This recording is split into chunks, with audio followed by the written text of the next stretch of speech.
Hey YouTube, welcome back to another video. We've got straps and stuff hanging down from all these cases I have. Today I want to talk about playing giant bass trombones. Why do we not all do this?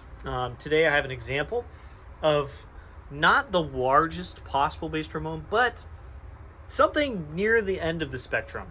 Yesterday I showed my medium bass project, which is extremely not that. It's kind of way over on the other side.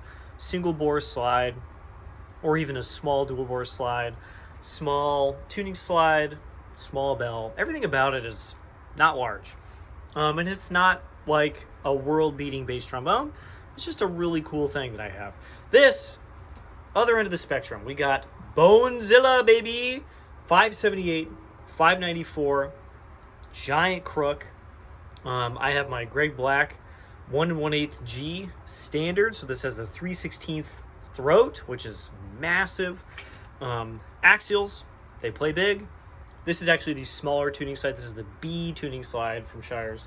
And then just a B27YM, right? Yes, I said it right. Bell, which is normal. That's not really big. The last couple parts in this, not large. Everything else, large. I can pick this up. I'm feeling very good right now. I feel like I'm playing very like in a resonant way with a good sweet spot, and therefore I can play this instrument right now.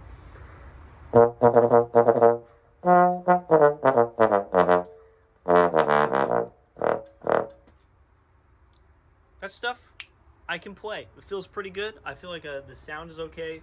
I'm not like struggling to make any of this stuff happen. I'm not being inefficient with air, and yet it's still tough. Why do we not play stuff like this? Even really top players, there's like no pros using a Bonezilla slide. There's also very few pros using the standard, I'm looking at the camera now, the standard Greg Black mouthpieces. Especially not with axials and a bunch of other big stuff. And that's because it takes so much out of you. Every time I get the inkling, I'm like, you know what? I want to play my biggest setup. I have this Shire sitting around right now. I'm actually selling it. Please buy it from me. It does not come with a Bonezilla slide, but I have Bonezilla slide. I'm like, I'm going to put the biggest setup together just to test myself. And every time I get it out, and for like the first 10 minutes, I'm like, why do I not play stuff like this? This feels great.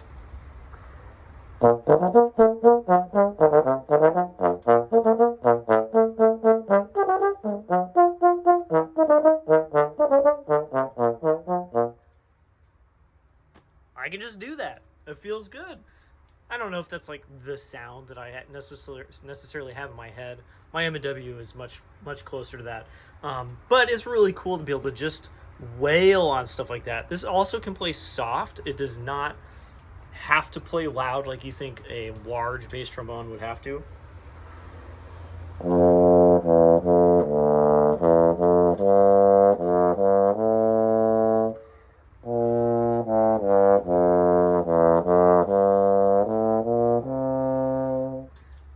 That feels good. There's not really any problems with that.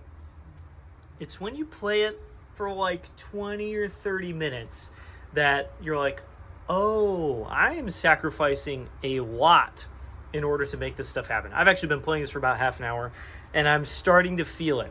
My body, I'm using so much air that I'm not really realizing that I'm using, and so much chop, so much face to keep things together. This is not the largest rim size. It's about the same rim size as my 87 that I usually use, but that giant throat really requires a lot of focus, and so my chops are just like really working hard to keep everything in shape, especially if you play high or loud.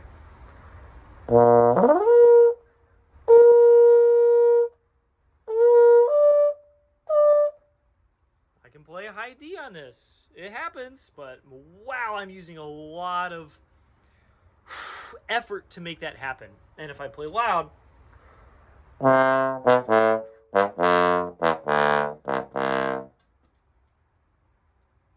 let the mic catch up a little bit. You heard in the middle of that, I had to take a breath because I was like, yum, bump, bump, bump. I'm out of air. Already, it has sucked the air out of me. That's why we don't play stuff like this. Even if you are playing at your most efficient, and I'm not as efficient as top level pros. Even when you're playing that way, this just takes it out of you. It takes so much face, so much air, which kind of like is the rest of the body, that like there's kind of no reason to do it. I can get similar results with, you know, a different sound out of my M&W with like 80% more efficiency. It's just so much easier on every aspect of me. And that way I can think way more about just making music rather than, oh my God, how do I keep this together? I'm dying. And of course, this is just me playing at home. If I tried to play in an ensemble with this, I would probably find a myriad of other issues of like intonation might be a little weird using the giant dual bore, trying to sustain long phrases or long notes in a certain repertoire, playing chords, having to play above the staff for like an extended period of time at like a high volume. This, I think, would probably destroy you. And having to do like quick articulated things. One of the things Brian Hecht said is he plays very large mouthpieces. And he would love to use the Lasky 95D, which is the largest Lasky mouthpiece they made. And he said for like 30 minutes, an hour, it felt amazing. The sound is so good. The response is so good. After that, his articulation would just disappear. It would go away. And I can already feel that. This has felt pretty good for the last half hour, but if I try...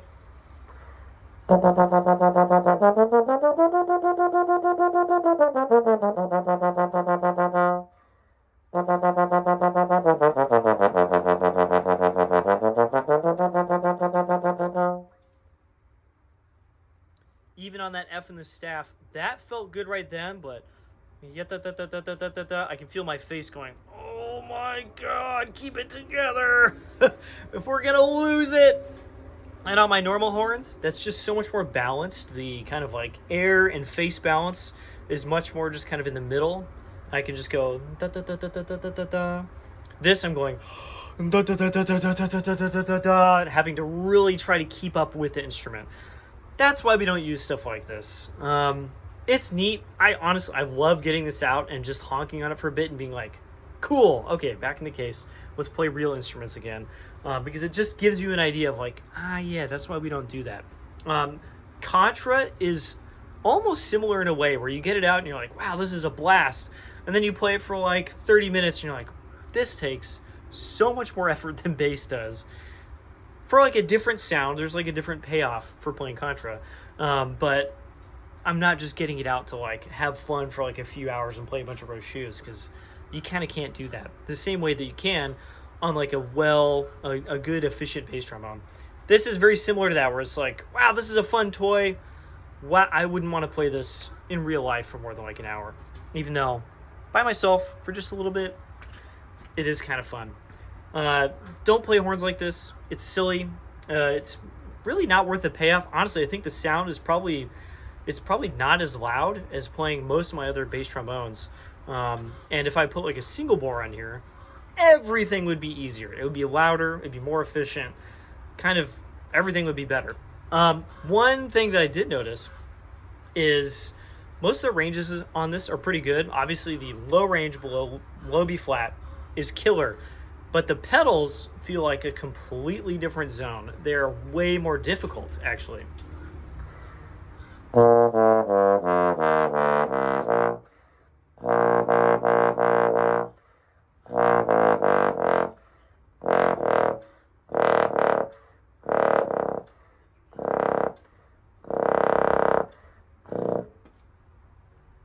They might sound big, but those last few pedals are really difficult, and they take way more air than just my M&W does. Part of that is the axles, but with a single bore, this plays great down there. And I've had a Curran model Shires in the past that had the just most killer pedal range of any instrument.